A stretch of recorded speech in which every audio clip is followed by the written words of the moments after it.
C'était écrit sur ma feuille. Bien, eh bien, écoutez, comme nous le disions tout à l'heure en introduction, nous avons aujourd'hui deux invités qui vont nous parler de l'eau. Gestion publique, gestion privée, c'est à eux de nous expliquer comment cela fonctionne, comment nous récupérons l'eau à notre robinet.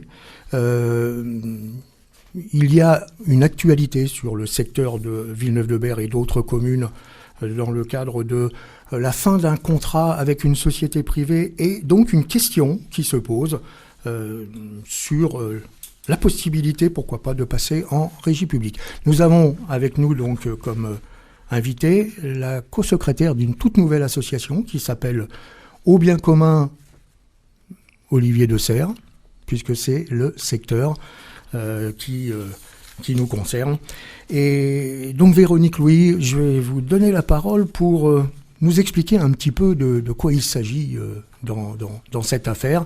Et puis après, on verra avec René Monredon à mes côtés, qui se présentera également un petit peu plus précisément quelle différence il peut exister entre gestion privée, gestion publique. À vous la parole.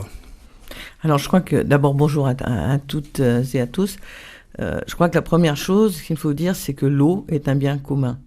L'eau, c'est essentiel à la vie, c'est de là dont l'humanité a émergé. Et puis, nous sommes composés à peu près entre 60 et 70% d'eau. Et si on est privé de cet élément vital, eh bien, en quelques jours, la vie nous abandonne. Alors, l'eau potable, qui est une grande conquête au fur et à mesure du temps. Aujourd'hui, l'eau que vous recevez au robinet, elle est diffusée sur le territoire national par 28 200 structures.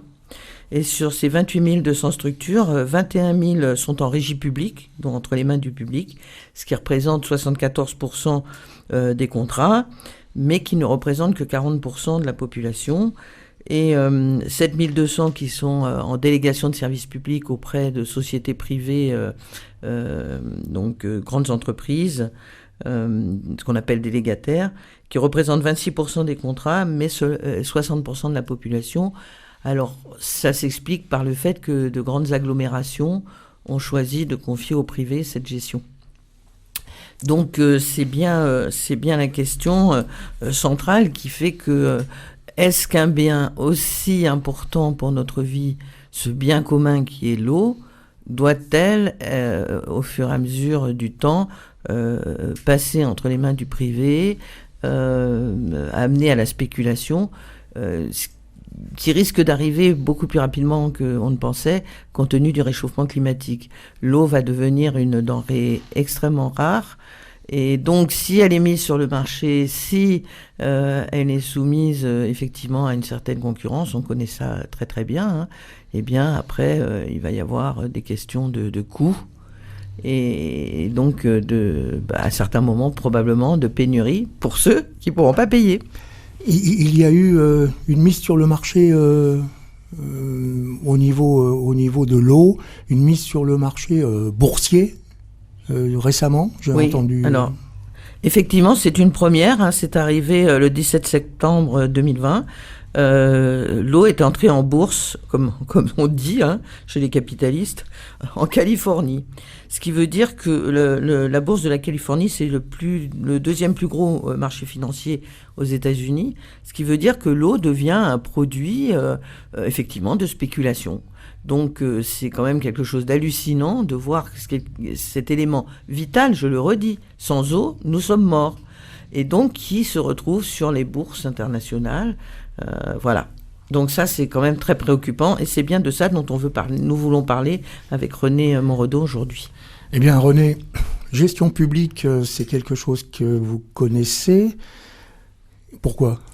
Bien, je le connais d'abord parce que ça a été une grosse bataille d'information, de sensibilisation pendant des années auprès des maires et des délégués au CEBA sur la réalité de la gestion et des possibilités de passer en régie publique.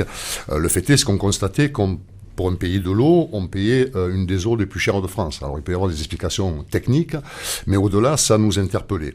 Et on s'est rendu compte qu'il y avait une possibilité sur ce syndicat. Le CEBA, c'est le syndicat des eaux du bassin de l'Ardèche, qui couvre donc 36 000 habitants sur l'Ardèche méridionale, donc près de 80 communes. Et en 2017, le conseil syndical a donc décidé de passer en régie publique. Véronique disait effectivement, cette eau bien commun, cette ressource essentielle à la vie, ne doit plus être une marchandise sur laquelle on peut spéculer. Et le fait de passer en régie publique, c'est de soustraire les dividendes servis à des actionnaires pour une véritable gestion du service public. Le fait que la délégation de service public jusqu'en 2018 était confiée à l'Assor, le fait de repasser en régie, ça nous permet quand même de récupérer 400 000 euros, ce qui permet aussi au CEBA d'investir grandement dans la remise en état et aux normes des réseaux. Et tout ça en ayant arrêté l'augmentation du tarif de l'eau, voire même avoir procédé à une baisse, même si elle peut paraître symbolique, une baisse du prix du mètre cube d'eau. Mais il y a encore du travail. Le gros avantage, c'est que avec le passage en régie, ça permet un contrôle en continu des élus et des usagers, ce que la délégation de service public au privé avait tendance à éloigner un petit peu. Ça permet aujourd'hui d'envisager une intervention sur le plan écologique, cette ressource dont Véronique disait qu'elle va devenir une denrée rare, donc il faut qu'on s'en occupe. Ça demande que la régie publique intervienne sur les fuites, c'est-à-dire qu'on ne se contente pas de produire de l'eau, mais qu'on vérifie qu'elle arrive bien au robinet. C'est d'intervenir sur le plan économique, une gestion saine, mais orientée sur l'intérêt de l'usager. C'est une intervention sur le plan social avec une véritable tarification sociale. Et pas simplement des aides octroyées à ceux qui sont en difficulté, même si c'est important que ça continue, mais que la tarification elle-même soit basée avec une baisse du montant de l'abonnement et une tarification progressive du mètre cube d'eau. C'est-à-dire qu'on a fait le calcul, une personne âgée qui consommerait modérément de l'eau pour son usage domestique se verrait avec une facturation de 9 euros le mètre cube, alors qu'un industriel qui gaspillerait l'eau ou qui a un usage inconsidéré ne paierait plus que 3 euros le mètre cube. Donc nous on demande une baisse de la tarification de l'abonnement, de la partie fixe, et une progressivité, c'est-à-dire les premiers mètres cubes, si ce n'est gratuit, mais au moins à faible coût, et puis ensuite, quand il y a un usage intensif, un gaspillage ou un usage industriel, eh bien à ce moment-là, le prix du mètre cube augmente. Je signalerai aussi, dernier point, que grâce au passage en régie, l'amélioration de la relation aux usagers a été grandement améliorée. Donc, ça, c'est pas un point anodin. Vous parliez à l'instant donc de la commission consultative des usagers dans laquelle vous êtes membre. Ça veut dire que au niveau des syndicats, comme celui qui s'appelle Olivier de Serres pour la région qui nous concerne et qui est donc en actualité puisqu'il doit être ce contrat revu pour 2022, Véronique Louis, les usagers n'ont pas la parole dans ce syndicat C'est absolument vrai, il n'y a pas de commission, les usagers ne sont absolument pas présents dans les réflexions du syndicat, et c'est bien ce qui a conduit un collectif dans un premier temps à se former, collectif L'eau est à nous, et qui vient de se transformer en association pour des raisons donc je dirais à la fois juridiques, parce que nous allons intenter des actions par rapport aux délibérations de ce syndicat. Non, les usagers sont totalement absents de cette réflexion. En 2010, donc le précédent contrat avait été signé avec l'Assor. Déjà à l'époque, il y avait eu une mobilisation avec un recueil de signatures de pétitions extrêmement important, mais les élus n'avaient pas voulu à l'époque repasser en régie, y compris à l'issue d'un bureau d'études qui devait comparer les deux, mais qui avait complètement pris fait et cause pour la délégation de service public, ce qui est d'ailleurs reproduit aujourd'hui par le nouveau bureau d'études, mais on pourra peut-être en parler un peu plus tard. Et donc, il y avait un engagement qui avait été de dire ok, pour cette fois-ci c'est trop juste, on peut pas, mais un engagement des élus à ce que pour la fin de la délégation de service public de 2022, il y a un débat au moins 2 ans auparavant pour en discuter avec donc entre les élus et les usagers. Bon, alors la Covid a eu bon dos de dire qu'il n'y avait pas pu avoir de réunion publique. Ceci étant, on avait déjà rencontré le président et qui s'était engagé à cette concertation, et en réalité, il y a eu un passage en force.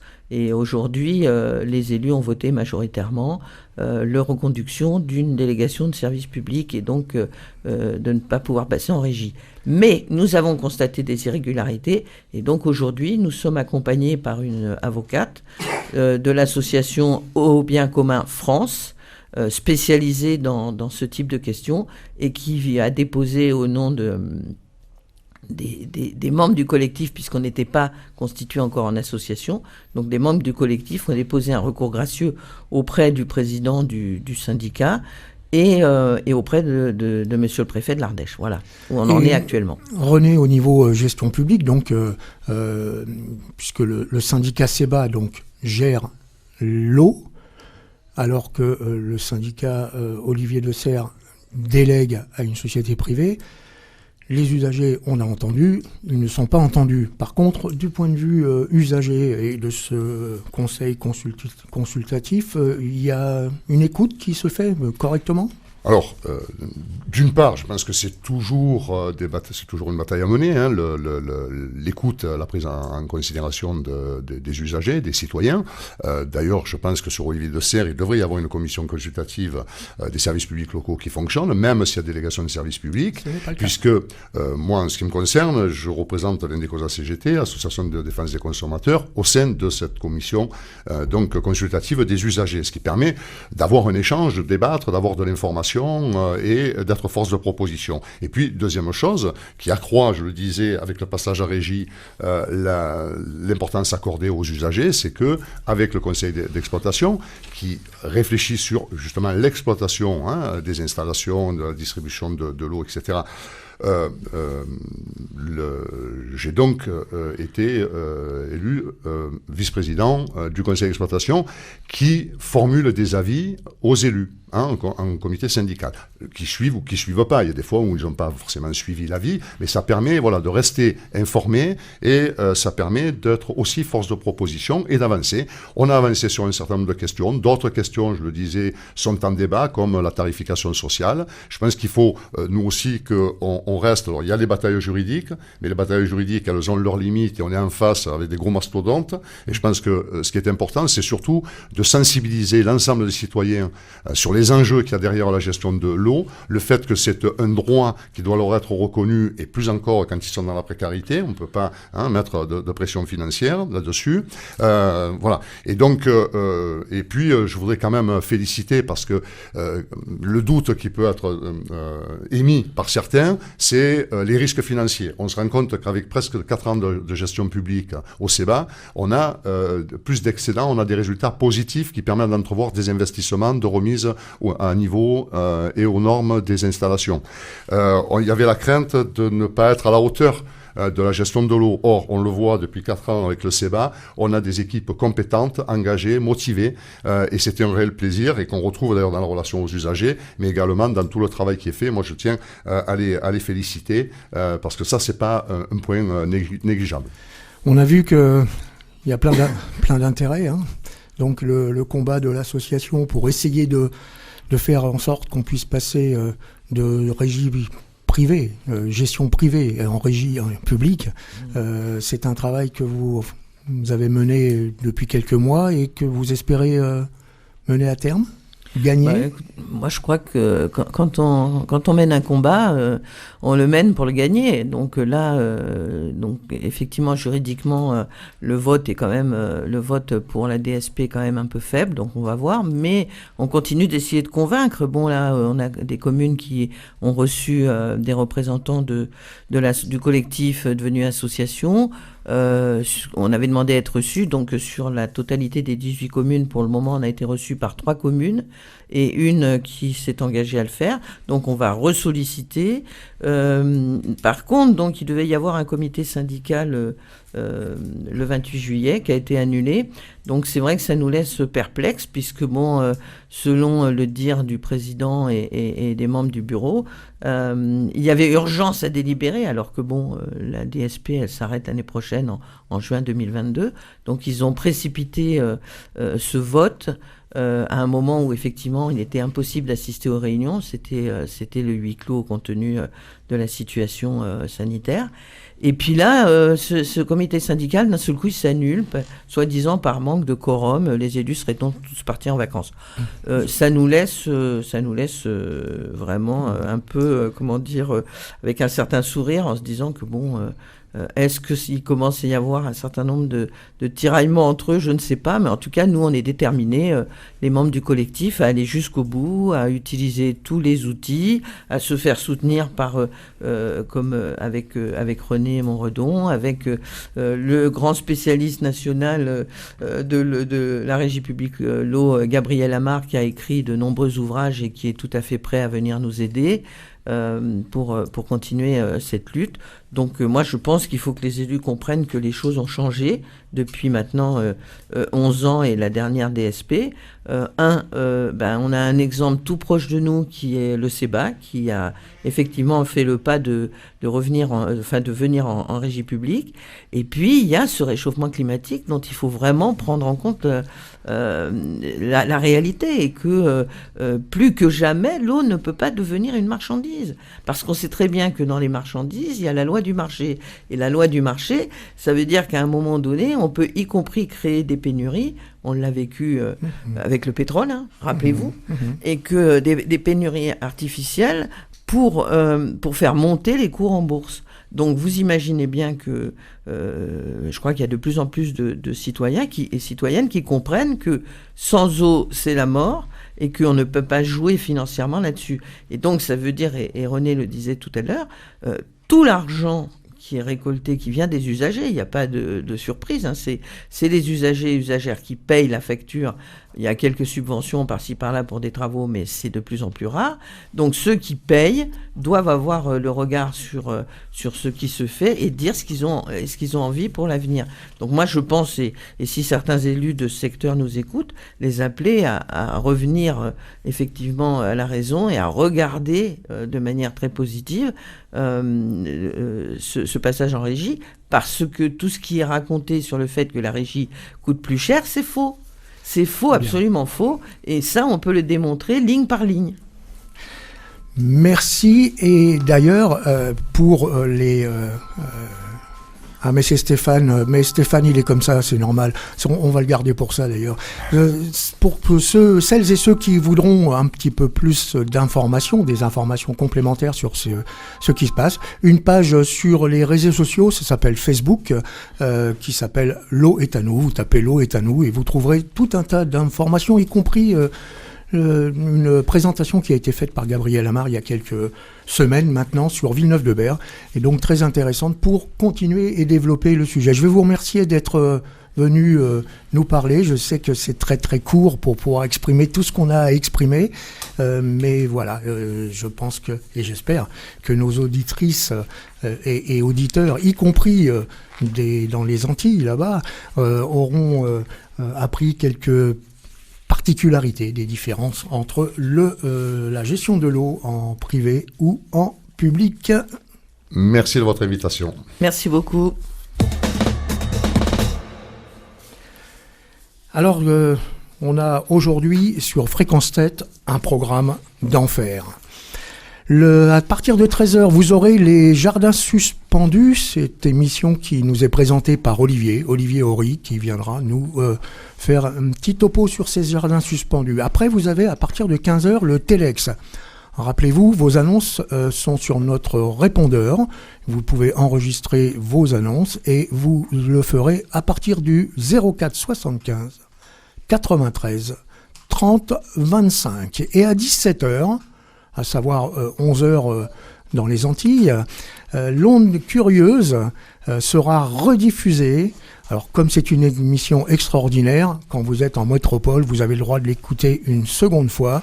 Donc, ça sera à 17h. Et puis, à 21h, et ce sera le mot de la fin, Hexagone Live extraordinaire, exceptionnel. C'est Stéphane qui présente cette émission, qui la compose et qui va vous dire de quoi il va parler ce soir. Eh bien, dans Hexagone Live, ce soir, vous avez pu entendre ce week-end la disparition du leader et fondateur du membre du groupe Cassav, à savoir donc Jacob Desvarieux.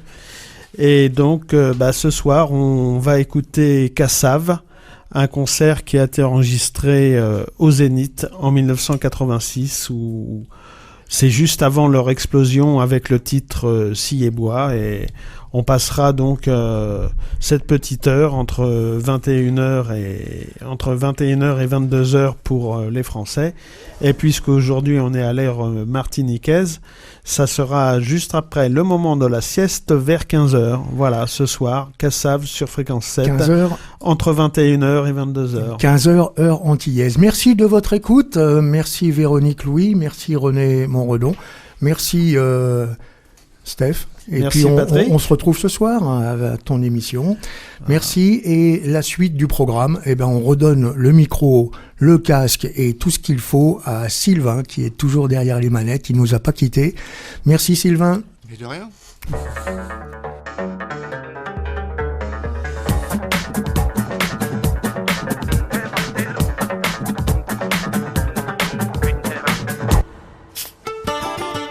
C'était L'Onde curieuse, en partenariat avec Vals, l'eau de la forme et du plaisir à déguster sans modération.